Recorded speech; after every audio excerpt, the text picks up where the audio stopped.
All right, so I think we're ready to start now.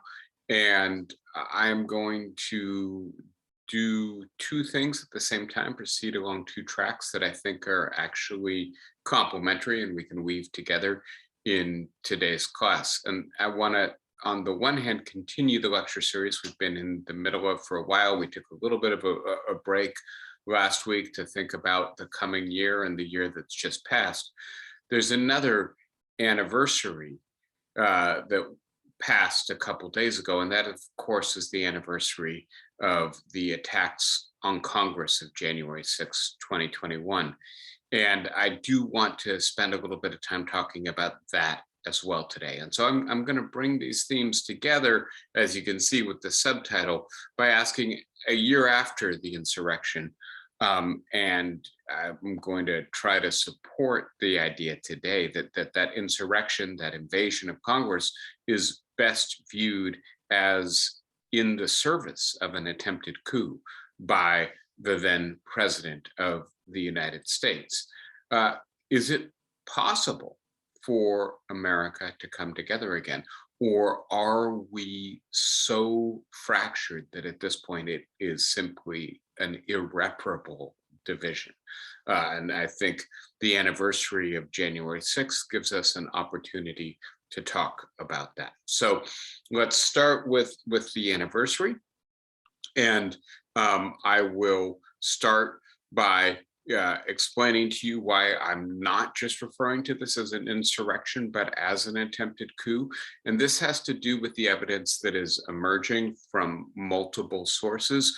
Perhaps the richest source here ultimately will be the select committee that is investigating the invasion of Congress and the events surrounding it, but it's coming out via the media, it's coming out via scholarly reports. Peter Navarro seemed to lay it pretty bare, and there's a significant trail of documentary evidence that this was not a spontaneous occurrence. This was not a protest that went off the rails in a way that wasn't anticipated, that in fact there was hope and planning for an invasion of Congress on the part of the circle immediately surrounding then President Donald Trump, and that Donald Trump himself was appraised of that planning and in fact encouraged and may have even contributed to that planning. And by the way, one of the sources of evidence here is social media, is in particular Facebook, and is the 20,000+ posts a day that were going up to plan and incite and coordinate what eventually happened on January 6th. And of the multiple lines of analysis we need to take of this, I think one of them concerns the current media environment, and that an insurrection, a criminal attempt to interfere with the very heart of American democracy, a aspect of a planned coup, could unfold via a major source of public media is in and of itself distressing. But having said that, getting back to the idea that this was part of an effort to disrupt the registering of the Electoral College vote, what is supposed to be a completely formal exercise reflecting the rather antiquated constitutional machinery that stems from an era in which representatives of states had to ride on horseback to the Capitol in order to tell the assembled Congress how their states had voted, right? That this purely formal exercise could somehow be disrupted. And in so doing, then the registering of the results of the election could be shifted out of the Electoral College and into the Congress, and that the Congress, the House of Representatives in particular, who under the provisions of the Constitution of the Electoral College is unable to determine the outcome of the election, Congress, the House of Representatives, gets to determine the outcome. And there was hope in the administration and the advisors to the president and the people who were assembled in a war room outside of the White House in a hotel close by. All of them had hoped that if the Electoral College was sufficiently disrupted, Congress would decide and that Congress would vote to re-elect President Trump, right? And so to be clear, what happened a year ago was not just a raucous group of people got out of control, riled up by the president's rhetoric. I think a lot of us thought a year ago that he was grossly irresponsible, but frankly, insufficiently competent to have a meaningful coup plan. But it does appear there was at least a plan here. And you know, we can engage in the counterfactuals. What would have happened had the defenses not held and they actually got into the chamber and managed to disrupt or still do physical violence to the members of Congress assembled as the Electoral College? Or alternatively, what would have happened had Mike Pence not had, who knows how to describe it, but some fidelity to his constitutional duties, whether out of principle or calculation. And it's entirely plausible that this could have gone much worse on that day. And so that is one thing that I think we're increasingly aware of, at least those of us who are impartially following the evidence where it leads. But having said that, and please note, right on January 6th, January 7th, January 8th of 2021, there was widespread condemnation of President Trump in the absence of the knowledge that we have now of how serious and dangerous and culpable he was, not just for inciting this, but for planning this and hoping that it would actually change the outcome of the election. That kind of widespread condemnation has not persisted, but quite to the contrary, in ways that I'll show you in a moment.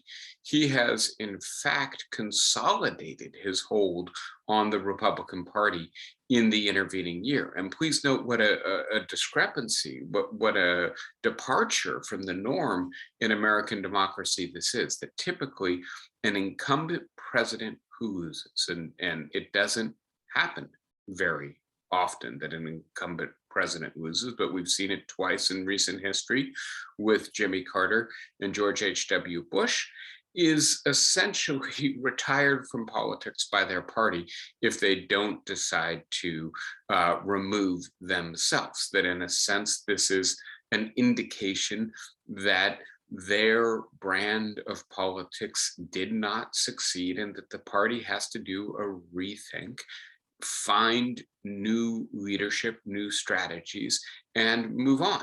And far from it, a year and a month after Donald Trump lost the election, a year after he instigated a violent insurrection, and as it becomes increasingly clear that this was part of a scheme to overturn the election, he has in fact consolidated near total control over the national leadership of his party. Every Republican seeking office wants his endorsement. Republicans who are unwilling to fall in line with Trump are mainly retiring from political office. And his star is rising as a presidential candidate for the next presidential election. Not only that, but he is succeeding in imposing his version of reality in ways that I will show in just a moment on his leadership of his party, on his followers and voters who are inclined to support him. And so I think in a sense, the biggest surprise a year afterwards is not how dangerous the day itself was, but how remarkable Donald Trump's resiliency within the party is as we learn more and more about how despicable his conduct was leading up to that day and on that day itself. I think the other big news from January 6, 2022 is that Joe Biden gave a speech, which I'm sure many of you saw, or at least saw excerpts of, from the Statuary Hall in Congress, in which he dramatically changed his tune in terms of his whole stance on Donald Trump, the previous administration. And again, I think there's a violation of central informal norm of the modern presidency, which is that the current president does not vociferously criticize the previous administration, especially not by name, right? And of course, Donald Trump had violated that norm already, but Donald Trump was a norm violator, right? He was somebody who was an iconoclast, who took pleasure in not doing things the way they had been done. Joe Biden is a very different kind of politician. And so he had spent the previous year, in a sense, trying to play the politics of reconciliation, trying to, if you will, turn the corner, put Donald Trump behind him, and help the country to put the last 4 years behind us. That his effort at bipartisanship was an effort to turn down the temperature on the polarization and fractiousness of American politics. His effort not to criticize the previous administration, at least by name, was an effort to return to the norms of comity and civility that are characteristic of American politics, at least for the second half of the 20th century, right? And Biden, I think, has decided, we'll have to see. I think one of the big questions is whether this is a lasting development or merely the response to a particular occasion. But he certainly decided on January 6, 2022, that the effort at reconciliation had failed and the time for a more direct attack in order to hold the previous president and those who support him accountable for the threat that they pose to American democracy, that time had come. And so that is what Biden did. And far from the tone of his inaugural address or from multiple public stances since then, he did not hold out the olive branch of bipartisanship. He said that, in essence, the members of the Republican Party need to choose between cooperating with his administration or supporting the former president. And if Joe Biden has decided that it is time for him to campaign, to use the bully pulpit, to take a much more forceful stance in indicating, in ways that he did indicate in his inaugural address, that American democracy is in jeopardy, and that it is jeopardized by an individual who is the former president of the United States and by a political party which has increasingly become the political party of Donald Trump. That this cannot be ignored, that this can not be approached through the politics of conciliation. It has to be met head on with direct and confrontational counter argument and counter politics. And so I think another big development here is the potential pivot of the Biden administration and perhaps the Democratic Party in this direction. It seems to me the most consequential development that would result from this, if it is genuinely a complete pivot in this direction, would be, in a sense, unfortunately, probably giving up on the Build Back Better bill, his signature domestic legislation, and really concentrating efforts instead on voting rights legislation, recognizing that if before you pass domestic legislation, domestic policy, you need to shore up democracy, and that democracy is currently under threat at the level of the states, and that the Democrats have a very fragile majority for probably only another year. And now is the time to pass legislation to intervene at the state level and prevent the states from engaging in mischief, from manipulating the democratic process so that the will of the majority is not done in their states if the will of the majority contradicts the will of the Republican Party. Now, and as always, I'm moving relatively quick because I want to cover a lot today. If there's anything you have a question about, please, unmute yourself and just throw it in, or else raise your hand and I will get to you. The third issue to do with the anniversary of January 6th is the question about what is happening in American public opinion. And I'm going to give you a little bit of evidence as to how fractured we are. I could have given you a lot more.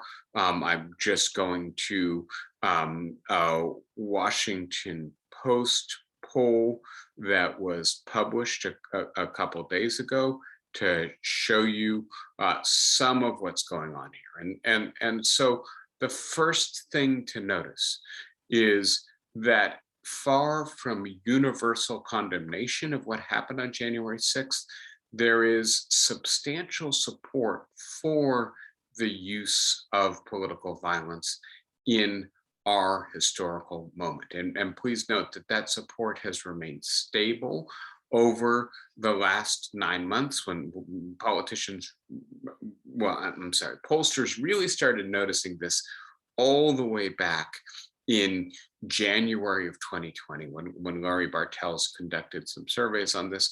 Please note that there is a very strong correlation between ethnic antagonism and endorsing political violence. That is to say, if you don't like groups who do not belong to your ethnicity, your race, if you believe that they are less than fully American, that they are a threat to your group, your tribe, then you're much more likely to endorse political violence. That was Bartels' most, I think, disturbing finding, as well as most illuminating finding when he first did this research in January of 2020.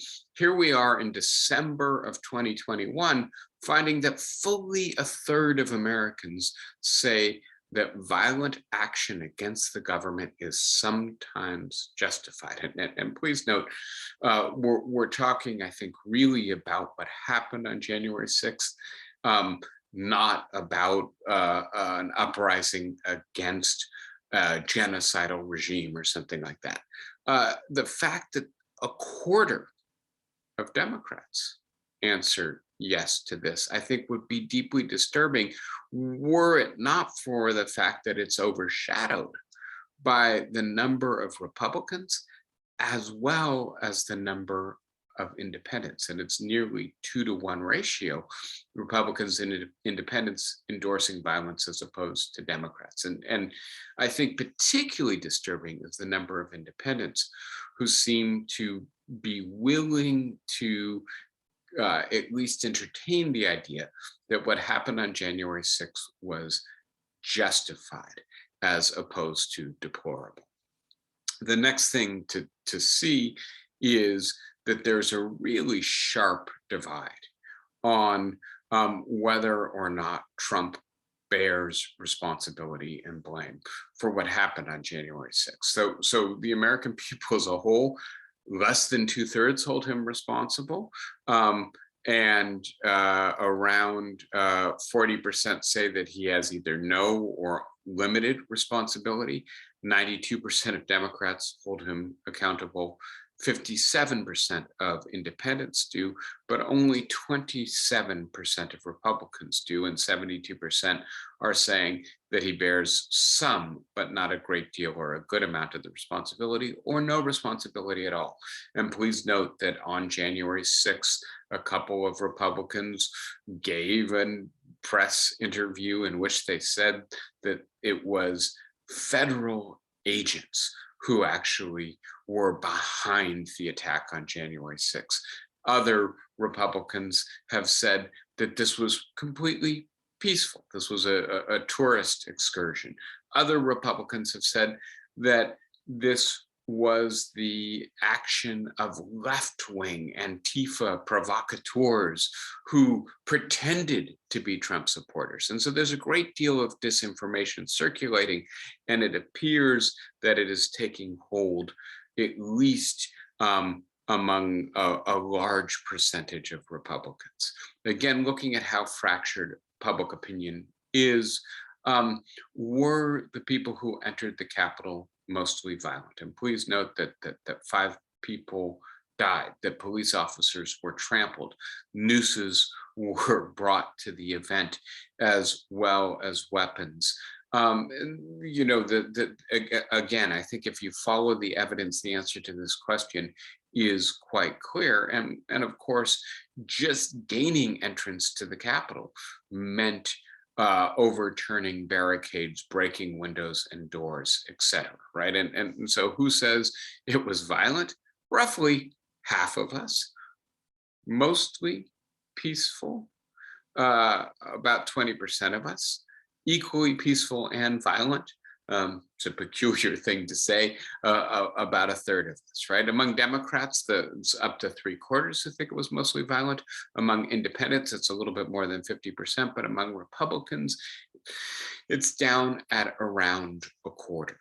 So to conclude this, and I do want to conclude with the idea that I think all of what I've just shown you indicates that democracy is in trouble in the United States in 2022.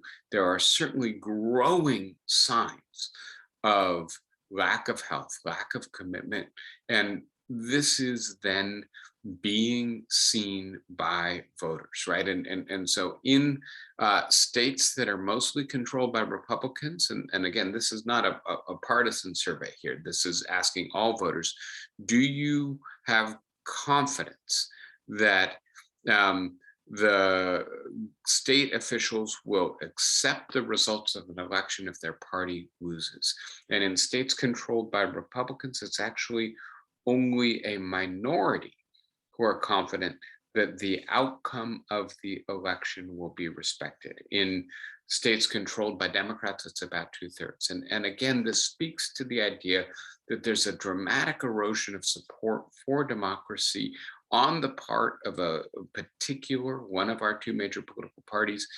And they're not attempting to camouflage or hide this. They are, in fact, campaigning on the idea that they need to have their partisan officials in place to potentially meddle in the outcome of an election if they do not like the way the election has gone. In a few minutes, I want to get to the question, how did we get here? What underlies all of this?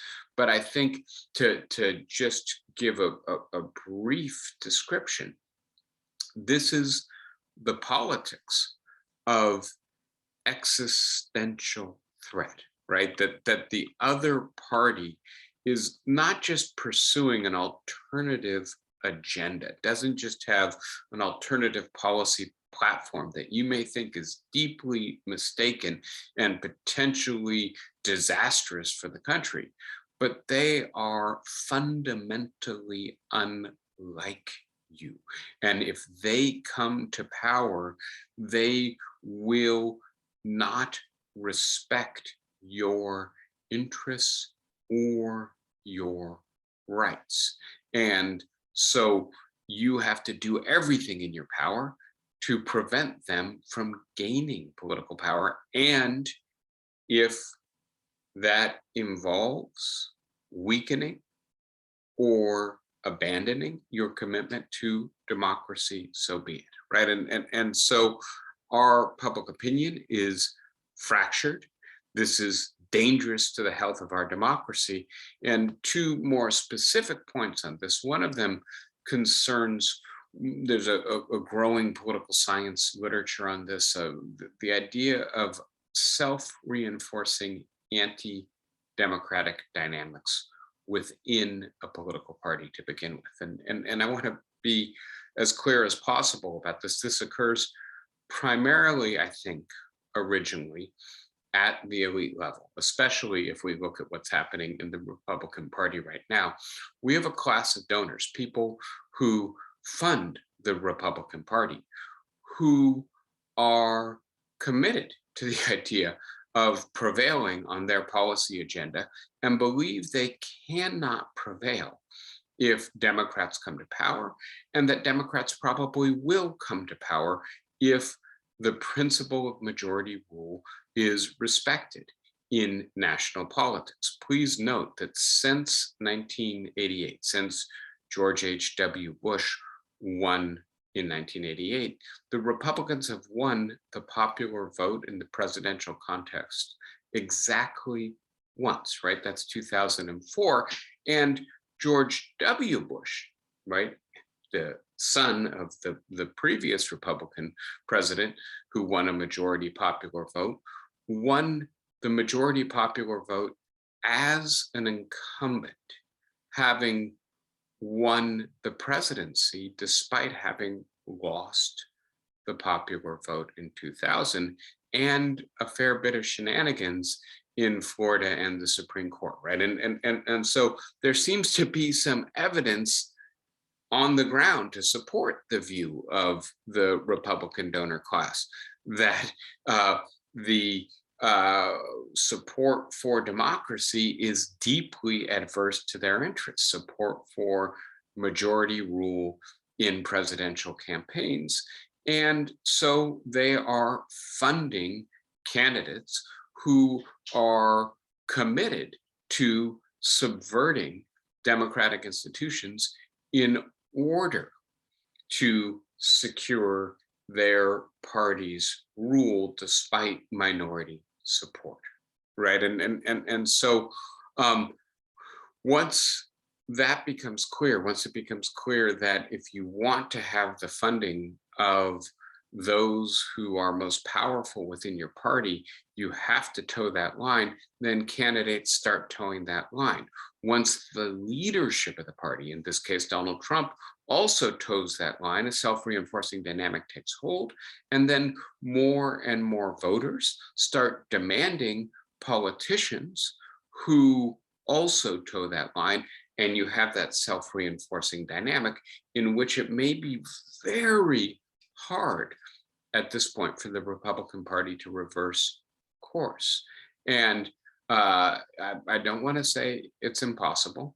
If Donald Trump or someone like him is the candidate in 2024, if he or they lose even more decisively in 2024, if the result is that there is a second consecutive Democratic administration, it might be that the Republican Party, its leadership, its donors will see that they've hit a dead end with this strategy. But I think there's a real possibility that, in fact, that won't happen. And as I've said to you before, it's very risky business for a political party that has a stable and mobilized minority base to try to change its political identity, its policy platform, its ideology, while trying to retain that base. And so the Republican Party is, in a sense, stuck structurally with the Trump position at the moment, and I'm not sure it has a way out. And then we add that this can occur between the parties, right? And so part of what Biden did yesterday was to say, I can't work with this party anymore. This party is a threat to democracy. I think he may be correct in saying that, but look at what that then does to Biden, to his party, to its voters. It says you can't work with the other party. They're a threat to our core political identity, our most important principles. And then you begin to get, in a sense, a mirror image reaction from the Democrats. We have to do everything we can to keep the Republicans out of power. Now, having said that, I think it's worthwhile noting that around 60% of Democrats did not believe that Trump legitimately won the 2016 campaign. So that already there's a mirror image thing going on there.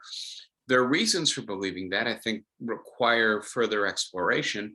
It may have to do with Russian interference in the election. It may have to do with suspicion of the Electoral College and preference for the popular vote.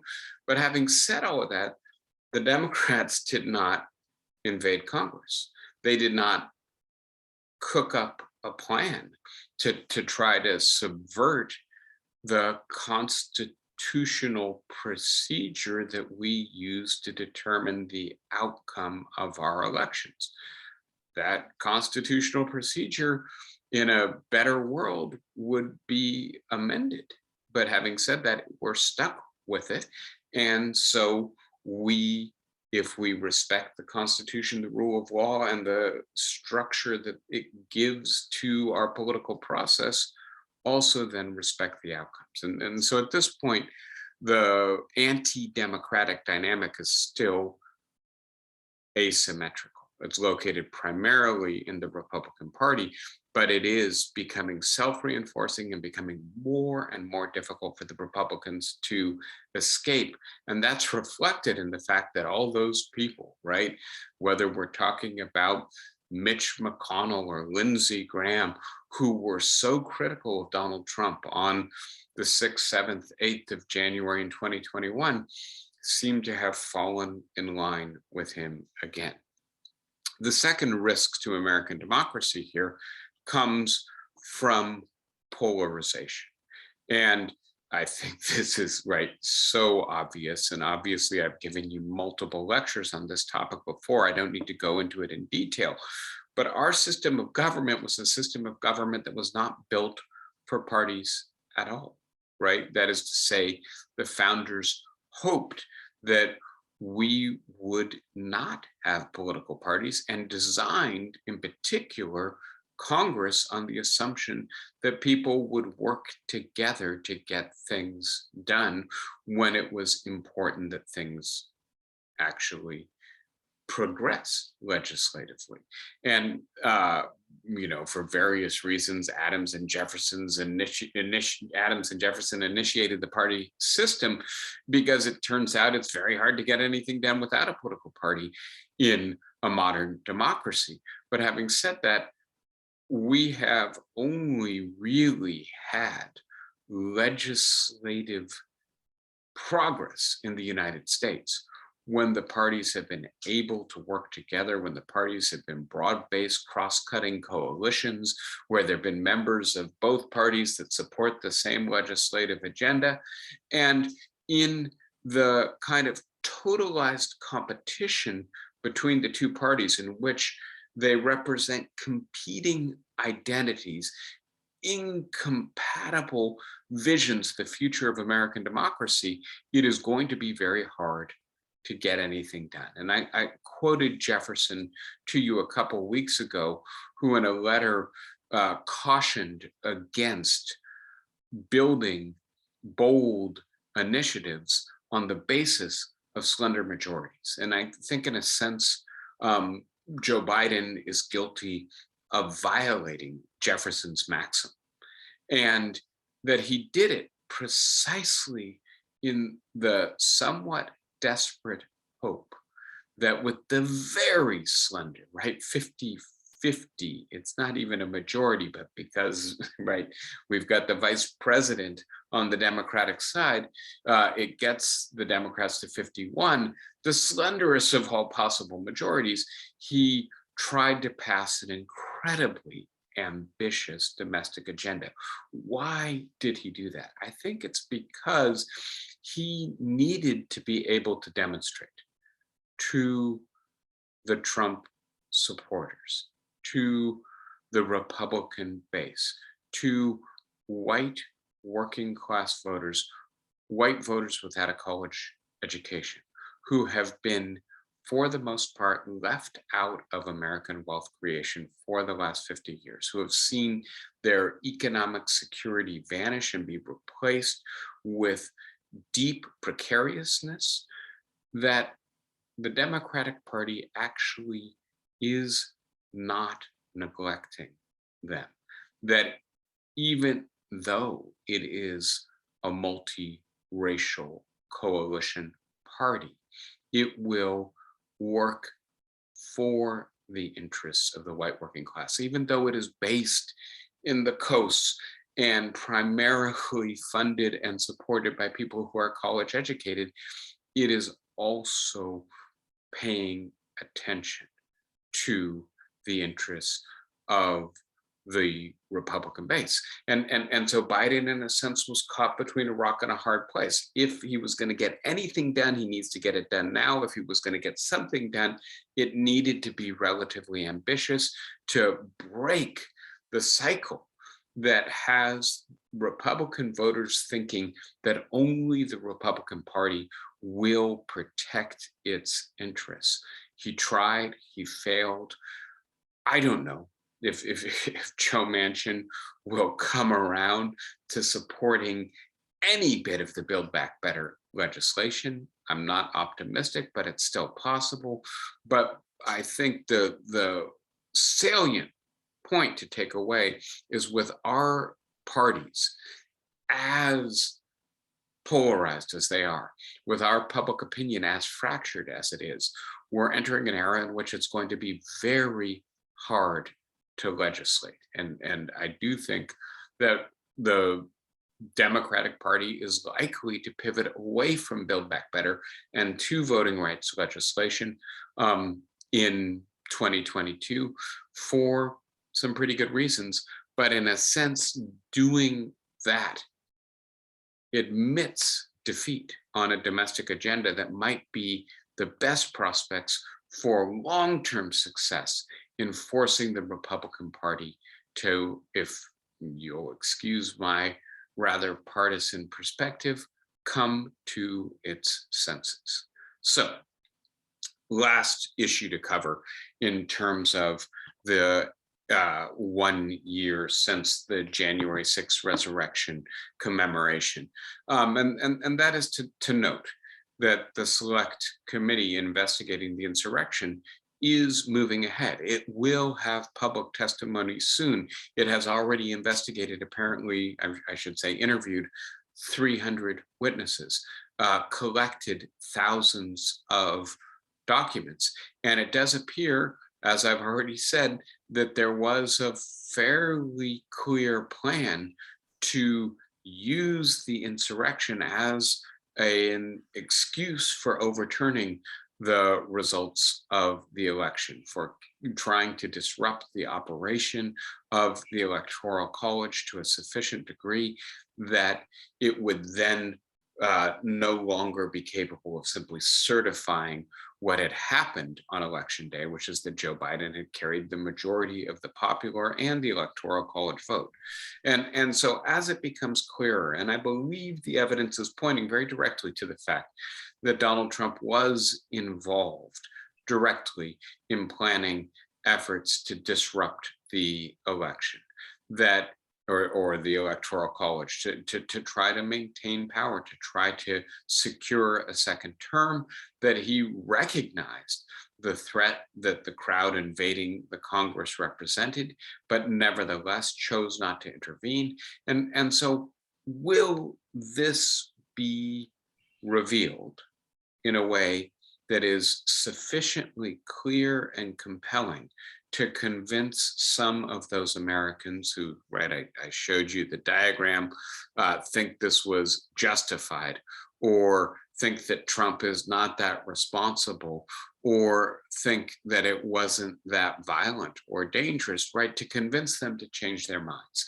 And I'm not optimistic that this will happen to members of the Republican Party, at least to the core supporters. And the reason here is not only because the Republican Party currently is completely committed to the path of using the idea that the January 6th insurrection was in fact in defense of democracy and was trying to resist the theft of the election via corruption and fraud, right? That's the story that's being told, but using that story to change laws, to change procedures, to mobilize its base in order to be able to win, or at least to seize power in future elections. And so we're really not talking about being able to break through, I think, the deeply distorting influences of partisan identity and a very partisan media environment that has completely abandoned commitment to impartiality. We're not going to get through to the people who live exclusively on the Fox diet and are diehard supporters of Donald Trump's Republican Party. Having said that, I wonder whether some of the independents, and I showed you the data, that the independents in certain respects, so-called independents, because very few Americans are actually independents, but people who call themselves independent in certain regards either split the difference between Republicans and Democrats, or are actually more similar to Republicans than to Democrats. And so the other question I think that's going to come out of the Select Committee's investigation is whether there will be recommendations for criminal prosecution for Donald Trump or other of his key advisors, including people in and out of government, right? And when that happens, if it happens, Merrick Garland, the Attorney General, is going to have a very difficult decision to make, right? Because typically it is characteristic of banana republics, places with a very facile commitment to the rule of law, that attempt to prosecute former presidents, especially when they may be candidates in the next presidential election. And there's a maxim in the law. Every law school student learns this early in their career, that justice must not only be done, but be seen to be done. And I think part of the problem that Merrick Garland is going to run up against is, if he gets recommendations to prosecute, should he go ahead and follow through on those recommendations, despite the fact that around a third of the population will no doubt view this as political persecution as opposed to the rule of law. Let me stop just for a moment, because I've now finished what I have to say about January 6th, and just ask, are there questions or thoughts about that before I move on? Here, Go ahead, Flossie. I'm considering the passion and the rage with which the Republicans and Trump believe that this was a false election. Surely they know it was not. But they are so fervent that little by little, I am beginning to think that Trump knows precisely what he's doing. He knows it isn't false, but he has to cover up the fact that he might have been instrumental, and his buddies too, in seeing that Hillary Clinton was defeated, that he had help to defeat her, and that all the rage during his administration his conversations with the FBI, the whole investigation, trying to make it look as if he had done nothing, still lies beneath the surface. I think that hasn't been cleaned up, and I think that's behind the passion of his belief. And he's got the leadership working with him, and he's got the Republican proletariat, the Tea Party, believing him. So Flossie, I'm going to start with your very first comment that Donald Trump and his supporters know the truth. Yeah. That Joe Biden won the popular vote and the Electoral College vote. And I'm just going to hold up as a prop a book that I'm preparing to teach to my undergraduates next semester. And it's by a contemporary philosopher called Harry Frankfurt. The title of the book is The Importance of What We Care About. But as you can see, perhaps, let me see if I can change the view. The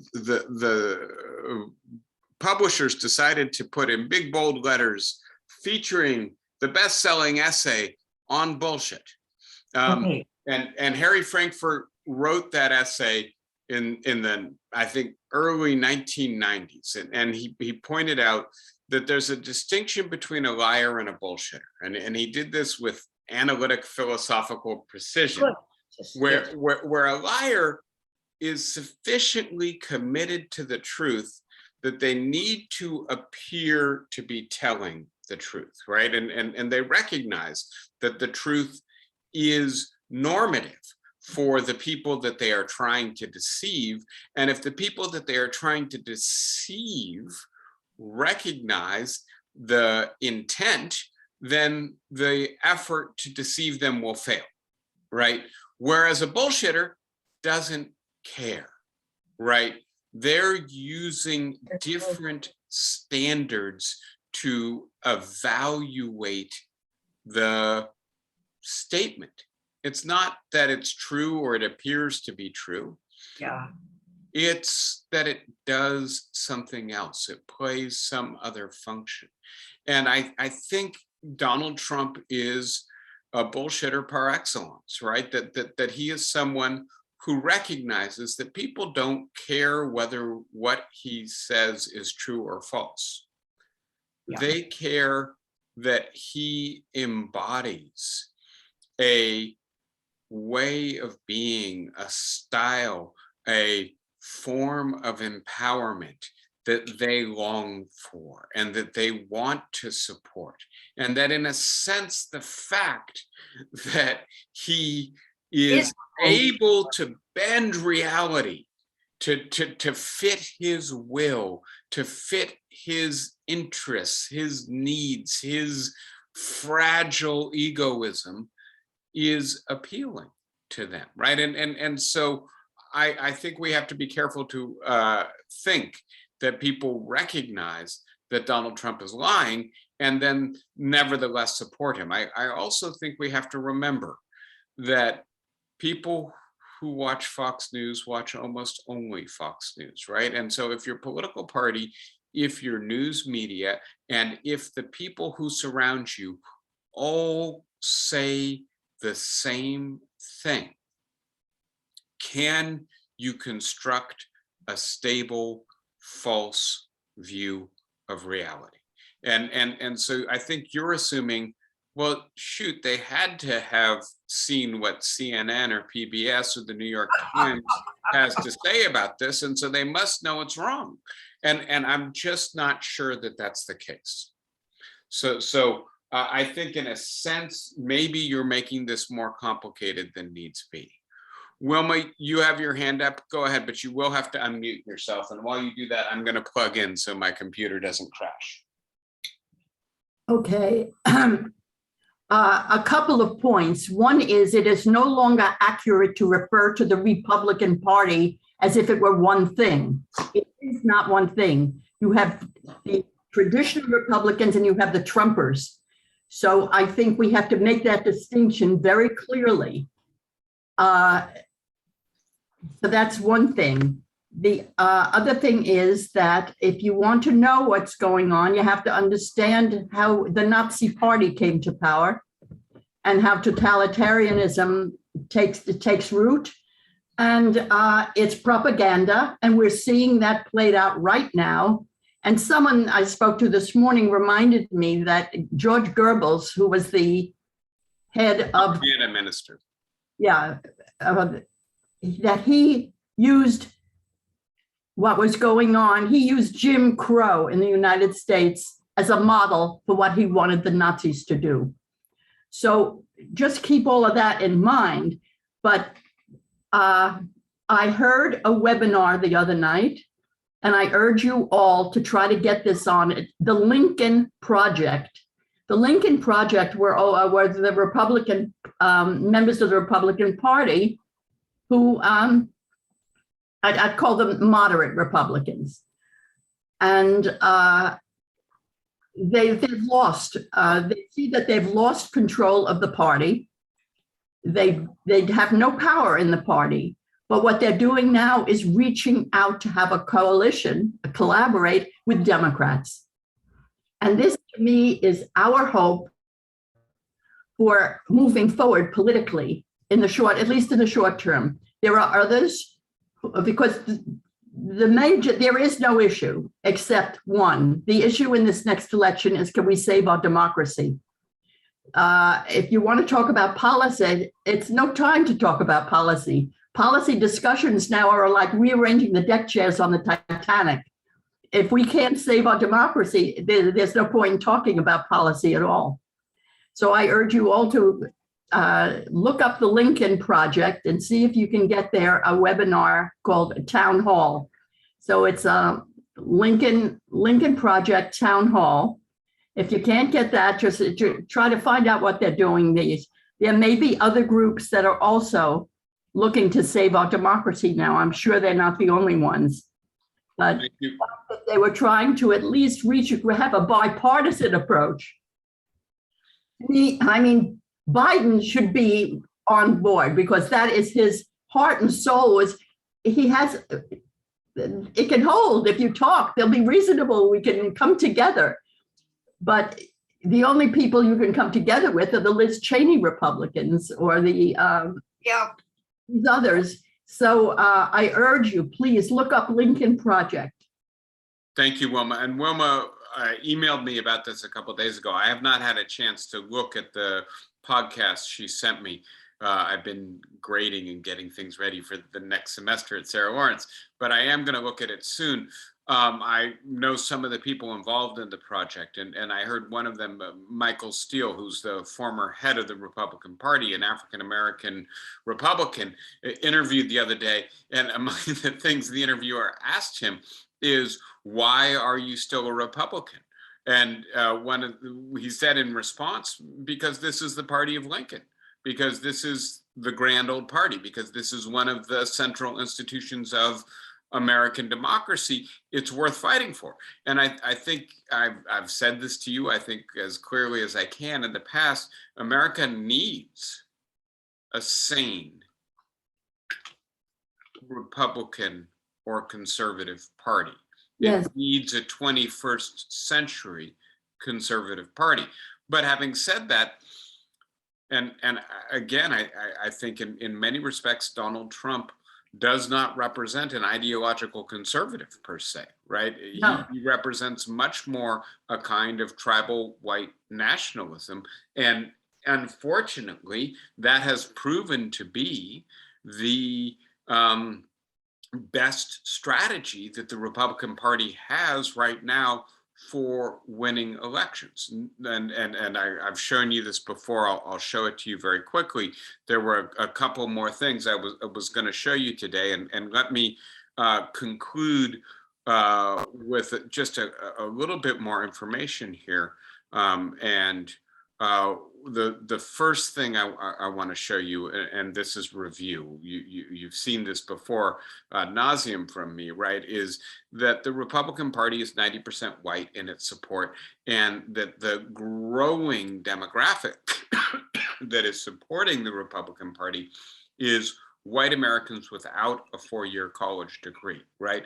And that group of people is the group of people who is left out of American wealth creation in the 21st century, who has been most damaged by our transition away from an industrial and into an information and service and finance-based economy.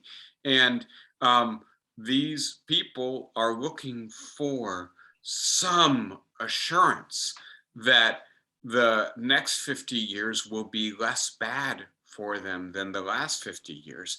And so then to come back to Wilma's point here for a moment, we don't need to concentrate on policy or legislation only on saving democracy, right? And obviously, passing a legislative agenda and then watching democracy collapse is a fool's errand, right? It's not worth doing.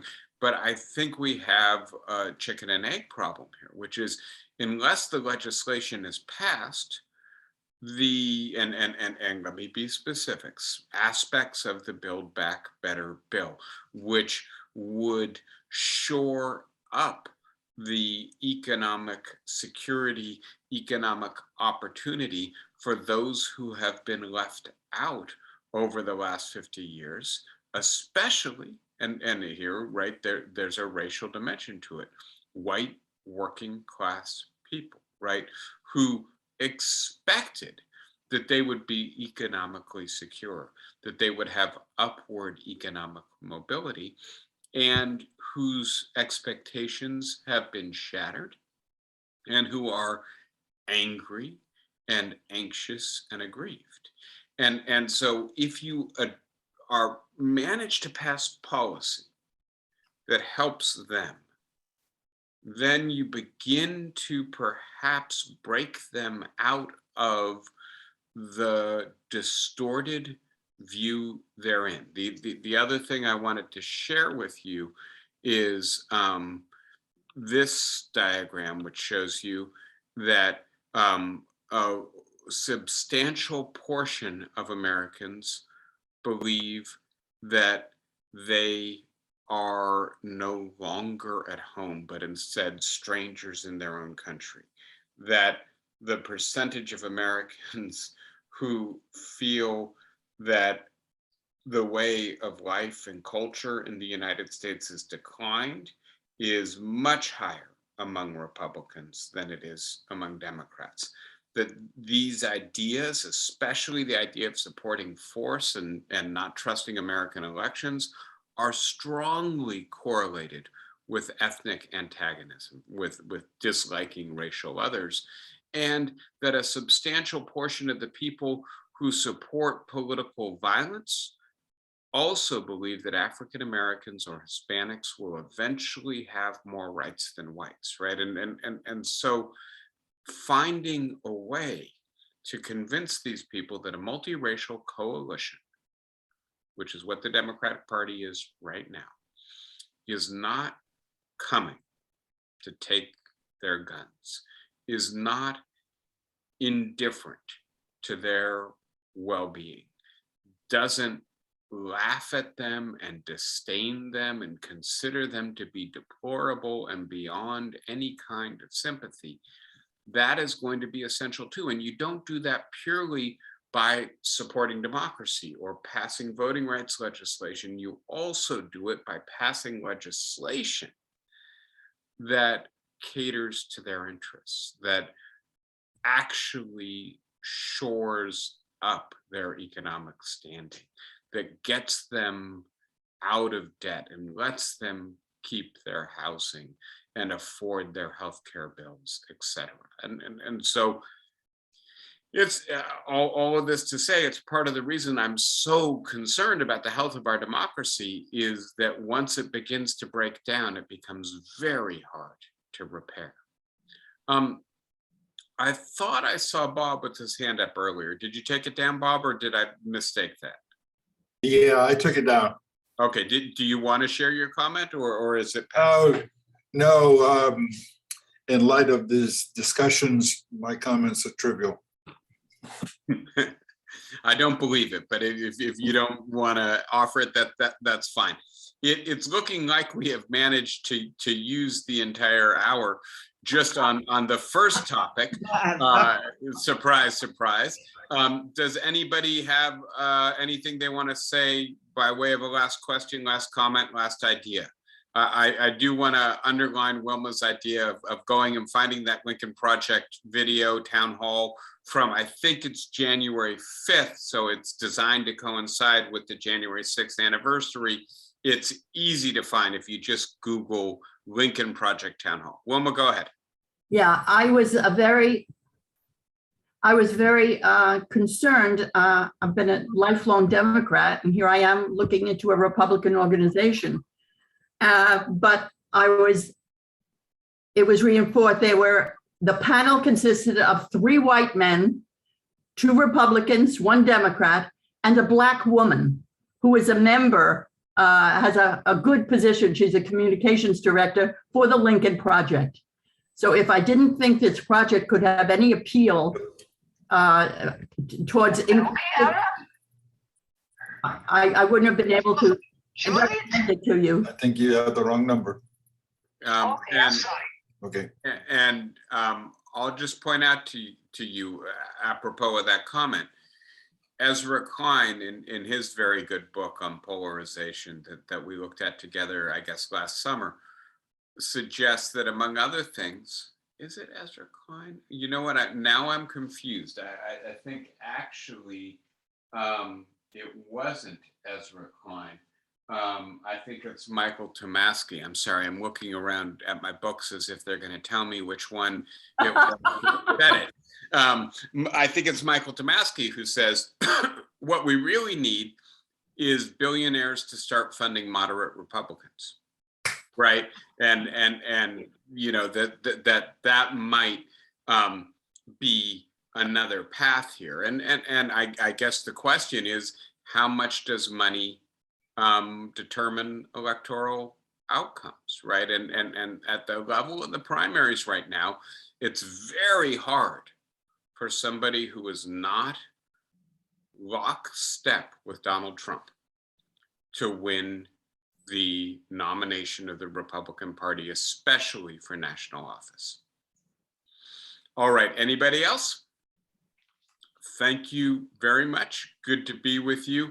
And please continue to take care of yourself, stay sane, and I will see you next week, and we'll get into the positive stuff. Thank you. Take care. Bye-bye. Thank you, David. Thank you, guys. Take care. Bye-bye. Thank you. Bye-bye, guys. Thanks. Thank you.